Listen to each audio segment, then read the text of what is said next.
ሰላም ሰላም ውዴቱ ተከታታዮቻችን ዛሬ የመጨረሻውን ፓርት ነው ይዘንላችሁ የመጣነው። አክስቴን ዛሬ ቤተክርስቲያን ይዣት ሄጃለሁ ሰንበት ስለሆነ ከቤተክርስቲያን ምን እንደተማረችና ምን እንዳገኘች ታካፍለናለች። የመጨረሻ ቪዲዮአችን ነው፣ ተከታተሉን። አክስቴ ዛሬ ያው እሁድ ስለሆነ ሰንበት ቤተክርስቲያን ስለሄድ እጅግ በጣም ደስ ብሎኛል። የተማርሽውን እስኪ ለተመልካቾቼ ንገሪያቸው። ምን ተማርሽ ከዚህ አሁን ዛሬ ጄ ለውጡ ምንድነው? ምን አገኘሽ? እስኪ ንገሪኝ አክስቴ። እሺ ልጄ፣ የኔ ጉድ ብዙ ነው፣ ብዙ ነገር ነው የተማርኩት ዛሬ። እግዚአብሔር ይመስገን ቤተክርስቲያን ወስደሽ ልጄ አጥፌ ትላ የነፍስ ያዳኝ ሆነሽ አረፍሽ እና ተቤተ ክርስቲያኑ ብዙ ነገር ነው የተማርኩት። እንደው ስማር ቆየሁና አንድ ቃል መምሩ ተናገሩ። ምን መሰለሽ? ስጋዬንና ደሜን የጠጣ የዘላለም ሕይወት አለው የሚለው ቃል እንደው ትንሽ ብታብራሪልኝ። ሌላው ጉዴ ብዙ ነው። ያ ወየውኔ ጉዴ ብዙ ነው። ለሰይጣን ስገብር የኖርኩትን ኩላ ነው ዛሬ አስተማረኝ። ዘወር ብዬ ሳየው ለኬ በተሳሳተ መንገድ ወድቄ ነበረ፣ ወደ ጥልቁ እየተጓዝኩ ነበረ። ልጄ እግዚአብሔር ቤት አንቺን አንጥቶ እየጠራኝ ነበረ። እኔ ግን አልሰማሁም ነበረ። ቤቴ ድረስ መጥቶ ግን አንድ ቀን ሰማሁ። ሲጠራኝ ሰማሁት። ባንቺ ላይ አድሮ አስተማረኝ። ወደ ቤቱ ጠራኝ። ዛሬ ሄጄ ጉዴን አየሁት። የሄድኩበት መንገድ የተሳሳተ እንደሆነ አስተማረኝ። ባንቺ ላይ አድሮ ልጄ። እሺ አክስቴ፣ ለጸጸትሽ በጣም ደስ ይላል። እግዚአብሔር አምላክ ደግሞ አይምረኝም። ምን ኃጢአተኛ ይሄን በድየው ማለት የለብንም። ዋናው ነገር መጸጸታችን ነው። እንኳን እኛ አይደለምና ብዙዎቹ ቅዱሳን እንኳን ይወርቃሉ። ነገር ግን ቅዱስ ወይም ጻድቅ 7 ጊዜ ይነሳል፣ 7 ጊዜ ይወርቃል ይነሳል ይላል። ክፉ አሁን ለምሳሌ ከሐዋርያት መካከል ከ12 ሐዋርያት መካከል ቅዱስ ጴጥሮስንና ይሁዳን ያስቆሮቱ ይሁዳን ብንመለከት ሁለቱም ጥፋት አጥፍተዋል። አባታችን ቅዱስ ጴጥሮስም 3 ጊዜ አምላኩን ክዷል። ያስቆሮቱ ይሁዳም አምላኩን በ30 ብር ለአይሁዶች አሳልፎ በመሳም አሳልፎ ሰጥቶታል። ነገር ግን መጀመሪያቸው ተመሳሳይ ቢሆንም መጨረሻ ላይ ግን አንድ አይነት አልነበረም። አባታችን ቅዱስ ጴጥሮስ በንስሐ ተመልሶ ተጸጽቶ አምላኩን ይቅር ብለኝ በማለቱ ዛሬ ላይ እንደምናውቀው የመንግስት ሰማያዊ ቁልፍ ተሰጥቷል። በምድር ያሰርካቸው በሰማይ ይታሰራሉ፣ በምድር የፈታሃቸው በሰማይ የተፈቱ ይሆናሉ ብሎ የእሱን ፈለግ ተከትለው ነው ዛሬ ካህናት አባቶች የተሾሙት ማለት ነው። እንደዚሁ ደግሞ ያስቆሮቱን ይሁዳ ብንመለከት ግን ንስሐ አልገባም፣ አልተጸጸተም፣ አሟሟቱም አላማረም። ዛፊቱ እንኳን አፋውጥታ እባክህን አምላክህን ይቅር ይልሃል ተመለስ ስትለው ተንኮል ስላለበት መሸነፉን ስላልፈለገ የእግዚአብሔርን መንገድ ሳይሆን የዲያብሎስን መንገድ መርጦ ባለመመለሱ እንግዲህ የሞተው አሟሟቱን አባቶች አስተምረዋል። አይተሻል አክስቴ። ስለዚህ መጸጸትሽ መልካም ቢሆንም ይቅር አይለኝም እንዳትይ ንስሐ ትገቢያለሽ። እግዚአብሔር ደግሞ ሁሉን ይቅር ባይ አምላክ ስለሆነ አታስቢ። ሌላው የጠየቅሽ ጥያቄ ስጋዬን የበላ ደሜን የጠጣ ምን ማለት ነው ብለሻል አክስቴ። ከልብ ሆነሽ እንደተማርሽና እንደሰማሽ አስታውያለሁ። ምክንያቱም ባትማሪ ኑሮ ይሄን ጥያቄ ለኔ አጠይቂኝም ነበር። ያውኒ ይሄንን ትምህርት ለማብራራት ብቁ ባልሆንም ምንም ኃጢአተኛ በሆንም እኔም ከአባቶቼ የተማርኩትን ለአክስቴ አብራራልሻለሁ ማለት ነው። ይህ ማለቱ በዕለተ ሐሙስ ጌታችን መድኃኒታችን ኢየሱስ ክርስቶስ በመዋዕለ ሥጋዌ በመጣ ጊዜ ሐዋርያትን ሰብስቦ በዕለተ ሐሙስ ህብስቱን ወደ አማናዊ ሥጋ ወይኑን ወደ አማናዊ ደም ቀይሮ እንካችሁ ይሄን ብሉ፣ ስለናንተ የሚፈሰው ይሄን ጠጡ፣ ስለናንተ የሚፈሰው የአዲስ ኪዳን ደሜ ነው፣ እንካችሁ ይሄን ብሉ፣ ስለናንተ የሚቆረሰው የአዲስ ኪዳን ስጋዬ ነው ብሎ ለሐዋርያት ሰጥቷቸዋል። ሐዋርያትም ያንን በልተዋል ጠጥተዋል ማለት ነው።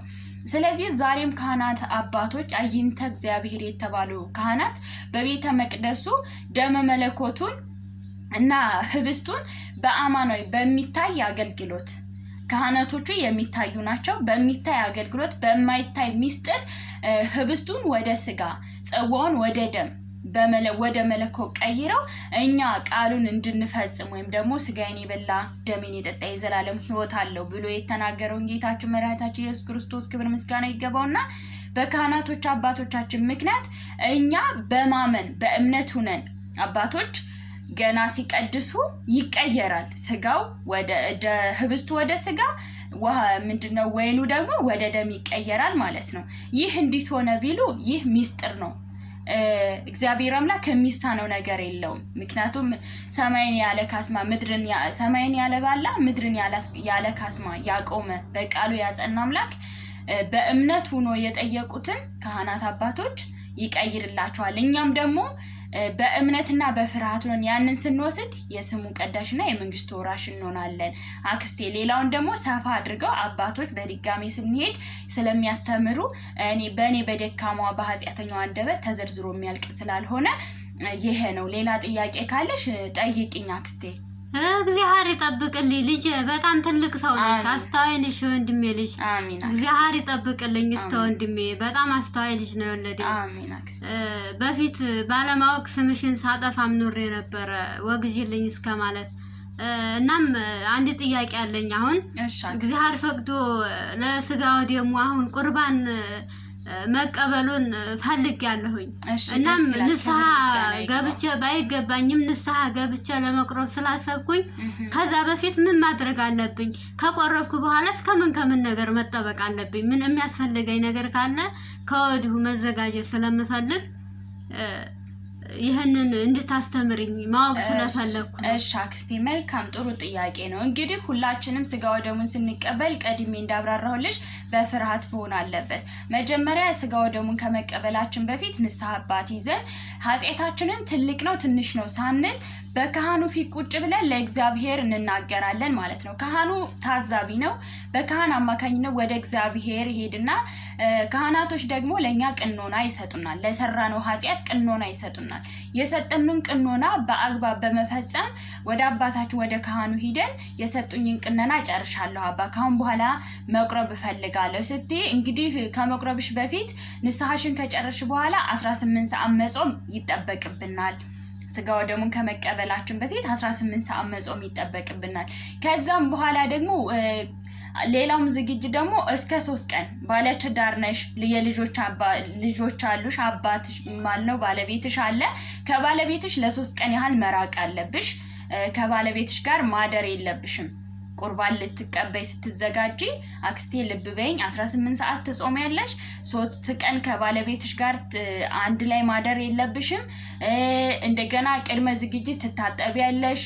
ከዛ በኋላ ጥርስሽን መቦረሽ፣ ጥፍርሽን መቁረጥ፣ ጸጉር መላጨት፣ ምናልባት ደም የሚያወጡ ነገሮችን እነዚህ ነገሮችን ማድረግ የለብሽም ማለት ነው። እነዚህን ነገሮች ካደረግሽ በኋላ ሂደሽ በአምላክ ፊት እኔ ላንተ ስጋና ደም ለመቀበል ዝግጁ ነኝ ወይም እበቃለሁ ብዬ አይደለም፣ በአንተ በቸርነት በምህረትህ የምቀበለውን አማናዊ ስጋ አማናዊ ደምህን ለጥፋት ሳይሆን ለድህነት አድርግልኝ አምላኬ ብለሽ በፍርሃት ትወስዳለሽ።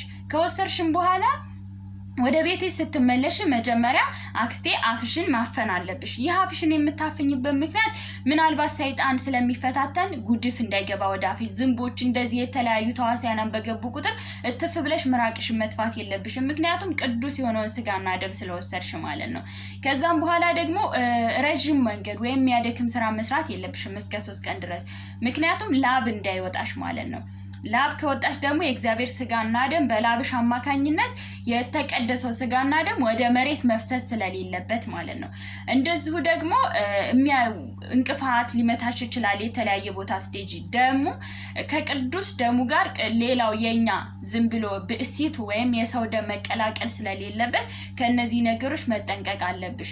ሌላው ነገር ደግሞ አሁን ለምሳሌ በገጠር አካባቢ በእኛ እንደምታዩ ቁርባን ከቆረብን በኋላ ጠባቂ ያስፈልጋል ይባላል። ግን ይሄ የተሳሳተ አመለካከት ነው። ምክንያቱም እኛ እኮ ከሁሉ በላይ የሆነውን ስጋና ደም ስለተቀበል እኛ ሌሎቹን ልንጠብቅ እንችላለን እንጂ ለኛ ጠባቂ አያሻንም ማለት ነው አክስቴ። ስለዚህ እነዚህ የመሳሰሉትን ነገር እስከ 3 ቀን ድረስ ልብስሽን አትቀይሪም፣ ጩኸሽ ማውራት የለብሽም። ምክንያቱም ለክብር ነው። ይህ ሌላ ነገር ሳይሆን የእግዚአብሔር ስጋና ደምን ከማክበር የተነሳ ነው። እንደነገርኩሽ ሩቅ መንገድም መሄድ የለብሽም። እንደገና ሴት ልጅም እንደመሆንሽ መጠን አሁን አንቺ አክስቴ እድሜሽም ትልቅ አይደለም፣ ከሴት ልማድ አልነጻሽም። ያው በወር የሚመጣ የሴት ልማድ አንቺም ስለምታይ ይህን ነገር ደግሞ ቀንሽም መቁጠር አለብሽ። መቼ ነው ቁርባን ከመውሰድሽ በፊት መቼ ነው የሴት ልማድ ማየው? ያ ነገር ከመምጣቱ በፊት አስበሽ እንዳይደርስብሽ ዳቢሎስ እኛን ለማሳሳት ስለሚፈልግ ቀንሽን ቆጥረሽ ምናልባት በ6 ቀን ውስጥ የማይመጣብሽ ከሆነ ምክንያቱም ከመውሰድሽን በፊት 3 ቀን ንጽህና ያስፈልግሻል። ከወንድ ጋር ከባልሽ ጋር ከመተኛት፣ ጥርስሽን ከመቦረሽ፣ ገላሽን ከመታጠብ፣ ጥፍር ከመቁረጥ በተለያዩ እነዚህንም ከቁርባንም ከወሰድሽ በኋላ እነዚህን ነገሮች ማድረግ ስላለብሽ የሴት ልማድሽንም መቼ እንደሚመጣ መቼ እንደማይመጣ ማሰብና ማሰላሰል አለብሽ። እኔ እንደነገርኩሽ አክስቴ ደካማ ነኝ፣ ብዙ አላቅም። ዛሬ ግን ያወቅኩትን እነኝህን አካፍዬሻለሁ። በበለጥ ደግሞ አባቶች እንዲመክሩሽና እንዲያስተምሩሽ አብረን ሂደን የዛሬ ሳምንት እንማማራለን ማለት ነው አክስቴ። እሺ ልጅ፣ ሁሉም ጥያቄ በደንብ አብራርተሽ መልሰሽልኛል። እግዚአብሔር አምላክ ይፍቀድልኝና ነፍሳ ገብቼ እንግዲህ ያሰብኩትን ለመፈጸም ያብቃኝ። ባንቺ በልጅ አማካኝነት እግዚአብሔር ጠርቶ ለዚህ አብቅቶኛል። ክበሪልኝ። እሺ አክስቴ፣ ዛሬ እንግዲህ ወደ ዩቲዩብ ተከታታዮቻችን እኔና አቤ ጓደኛዬ ይዘንላችሁ የመጣ ነው መንፈሳዊ ድራማ ክፍል 3 መጨረሻው ነው ማለት ነው። እንደ እግዚአብሔር መልካም ፍቃድ በሌላ ቪዲዮ እስከምንገናኝ ድረስ ሰላም ሁኑ። ከዚህ ቪዲዮ ብዙ ነገር እንደምትማሩ ተስፋ እናደርጋለን። በስደት የተማርነውን ነገር ስንቶቻችንን ተግባራዊ አድርገን ቤተሰቦቻችንን የምንመክረው? መንፈሳዊ ነገር ስንማር ግዴታ ለራሳችን ብቻ ሳይሆን ለሰዎችም ለዘመዶቻችን ለእናት አባቶቻችን መምከር እንዳለብን የተማራችሁት። እህቴ ጓደኛዬ አበበች አንድ ነገር የምትያቸው ካለ በይና እንሰናበታቸው አጠር ባለመልኩ። እሺ ጓደኞቼ፣ እህታችን ኤልዱ እንግዲህ ሰፋ ባለመልኩ በደንብ ያለውን ነገር አስረድታናለች። ከቪዲዮ የምትማሩት ብዙ ነገር ይኖራል። ጸጋውን ያብዛላት፣ ገስጻናለች፣ አስተምራናለች። እንግዲህ እኛ የተማርነውን ለዘመዶቻችን እንዴት ማስተማር እንዴት መቀየር እንዳለብን እንዴት ማለት በቁጣ ሳይሆን በፍቅር ቀስ ብለን በትዕግስት እንዴት ወደኛ ማንጣት እንዳለብን ያው ከቪዲዮ የተማራችሁ ይመስለኛል። እንግዲህ ብዙ አላበዛም፣ እህታችን አስተምራናለች። ጸጋውን ያብዛላት። በዚህ መልኩ ጨርሰናል የዛሬውን ቪዲዮ ማለት ነው። እና እንግዲህ ሰላማችሁ ይብዛልኝ። እንወዳችኋለን። እኛም እንወዳችኋለን። ባባይ